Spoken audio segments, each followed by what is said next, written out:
my transition was easy into psychology. When I was 7 years old, I knew I'd be a psychologist. I didn't start playing basketball until I was 17. So for me, in my head, people often think it's a transition where I've gone from being a basketball player to being a psychologist.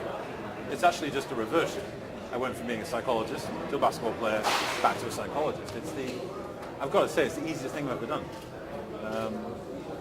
My job now, I sit and I talk, or I stand and I talk.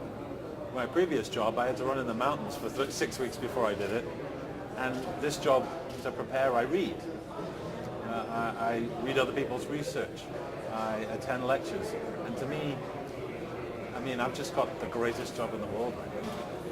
I would encourage young people who want to get into the sport business, they have to understand the monster that it is. That it's not just 1 degree removed around athletes, but it's this immense scope that you can get into. So there's literally a job. If you're a maths geek, there's a job for you in sports business. If you're an engineer, there's a job for you in sports business.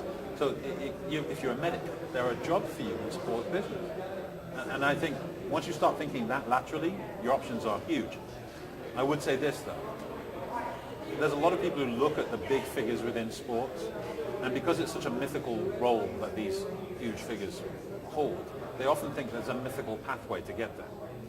And the key is, for me anyway, the bigger, the bolder, the more ambitious the thing you're trying to achieve, the more pragmatic and small and measured the steps you have to take to get there.